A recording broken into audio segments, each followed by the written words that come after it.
There is an almost comical irony sitting at the heart of modern American breakfast culture.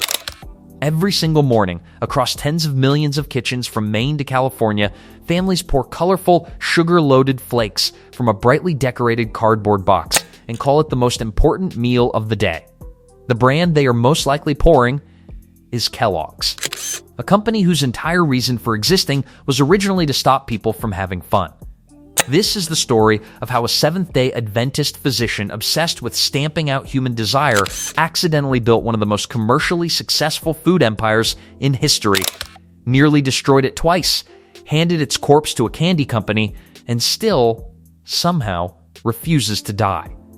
Kellogg's is not a cereal company. It is a cockroach. And like all cockroaches, the more you learn about where it actually came from, the more deeply unsettling the whole thing gets. Long before Tony the Tiger was grinning down at American children from supermarket shelves, the Kellogg story began in a deeply strange place.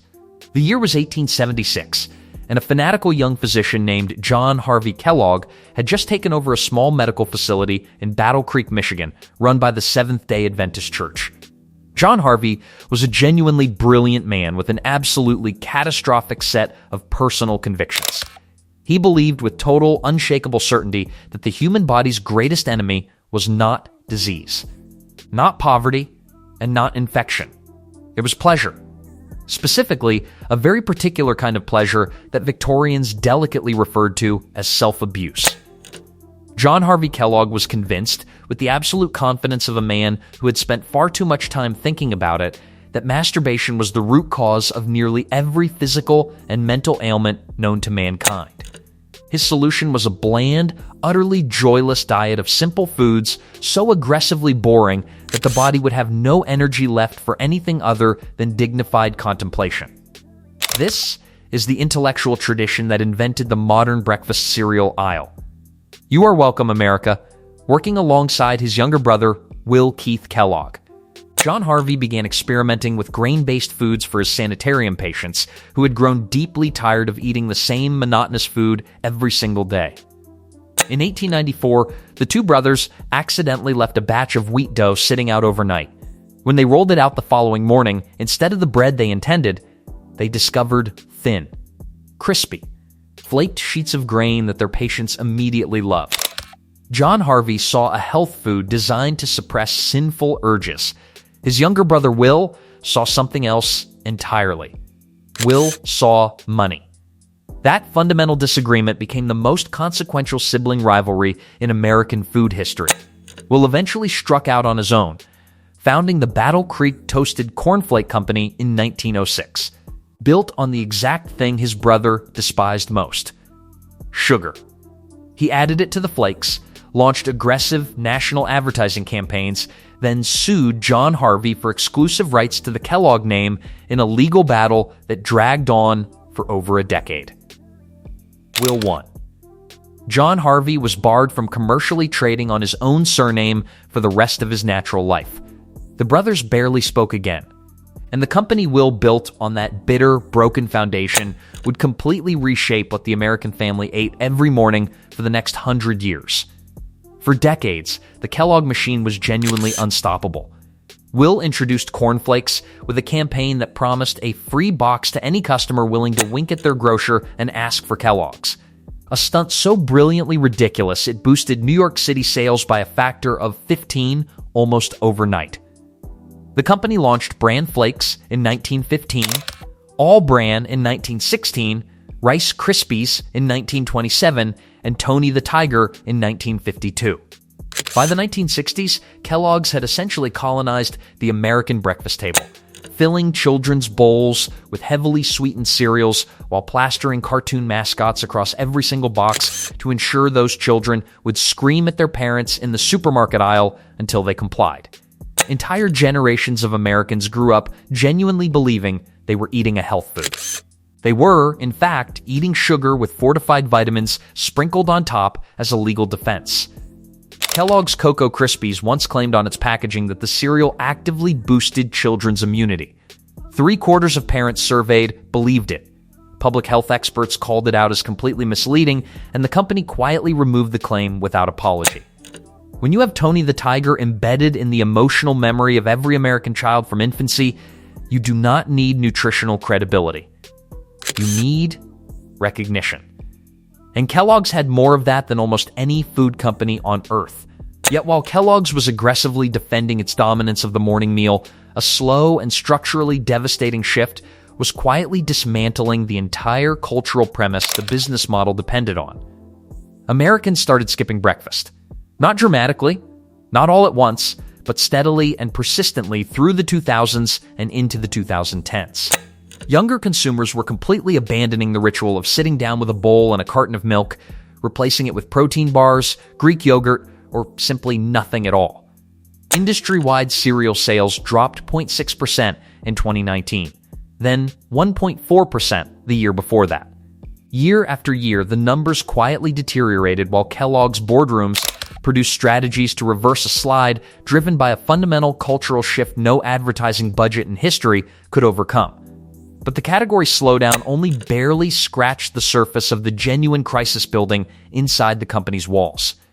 In October 2021, approximately 1,400 of Kellogg's cereal plant workers across 4 American factories in Battle Creek, Omaha, Lancaster, and Memphis put down their tools and walked out. The strike lasted 77 days. What it exposed about how Kellogg's actually treated the people manufacturing its products was genuinely startling. The company had been running a deliberately 2-tiered wage system since 2015. Veteran workers earned around $35 an hour. Newer workers performing identical jobs earned $22. Mandatory overtime was so brutally structured that employees regularly endured 72 to 84-hour weeks. When the strike began, Kellogg's publicly posted advertisements seeking workers willing to cross the picket line, hinting those positions might become permanent, essentially threatening to replace its entire unionized workforce mid-negotiation.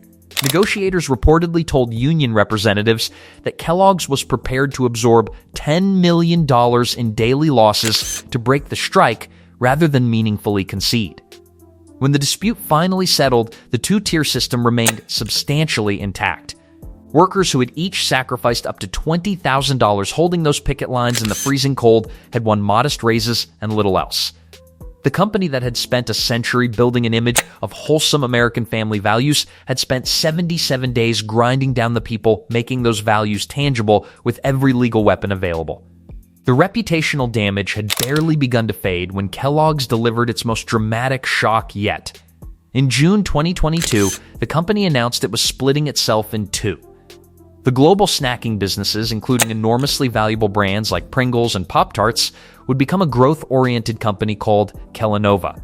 The North American cereal operation, the original core of everything the Kellogg Company had been for 116 years, would be spun off as a dramatically smaller entity called WK Kellogg Co. The stated rationale was strategic clarity.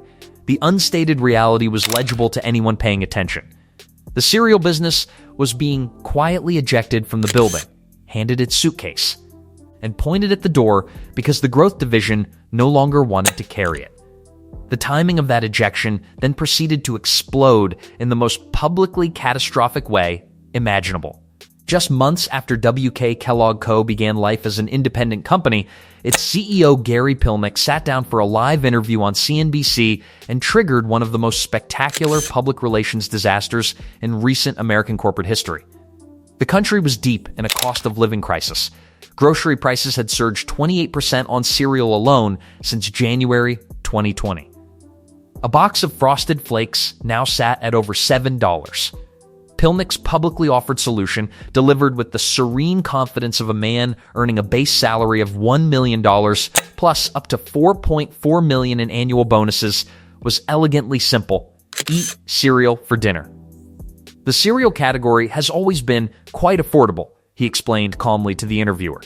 It tends to be a great destination when consumers are under pressure. When the host asked with barely concealed alarm whether this might land the wrong way, Pilnick replied that it was landing really well right now. It was not landing really well. Within hours, the clip was ricocheting across TikTok and X with the kind of furious viral velocity that no communications team on Earth can prepare for. The response that instantly distilled the entire public mood was devastating in its simplicity. Let them eat cornflakes. Consumers called it greedflation, presented directly to their faces by the man profiting from it. They organized a 3-month boycott demanding a 25% price reduction. The company's communications team stayed almost entirely silent for days, somehow making everything considerably worse. Meanwhile, in quiet supermarket aisles across the country, the real commercial damage was already occurring, and it had nothing to do with social media outrage. Because underneath the PR catastrophe lay a structurally serious threat that no press release could address. Private label cereals, the generic supermarket-owned brand alternatives stacked directly below the Kellogg's boxes, were staging a relentless assault on the company's core business.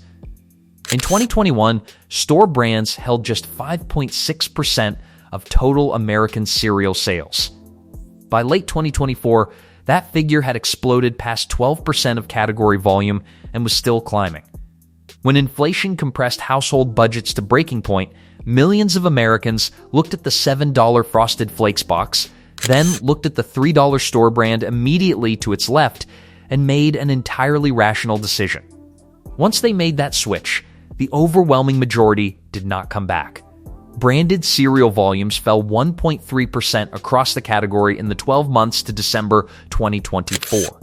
The extraordinary emotional loyalty built over decades of cartoon mascots and Saturday morning television commercials was proving dramatically more fragile than any boardroom model had honestly accounted for. And then came the final chapter, arriving in a form that John Harvey Kellogg would have considered a punishment cosmically proportioned to fit the crime. In August 2024, Mars, Inc., the candy empire built on Snickers bars and M&Ms, the exact category of sugary indulgence that John Harvey had dedicated his entire professional life to eliminating from human civilization, announced it was acquiring Kellanova for $35.9 billion. Then in July 2025, Ferrero, the Italian confectionery company responsible for Nutella and Ferrero Rocher, completed its acquisition of WK Kellogg Co. for $3.1 billion. Within 12 months, both halves of the company, Will Keith Kellogg, had built on his brother's joyless sanitarium diet food, had been completely absorbed into the global candy industry. The Kellogg name now belongs entirely to chocolate companies. The brand that originated as an earnest Victorian attempt to cure Americans of sin through aggressive dietary blandness survived for over a century.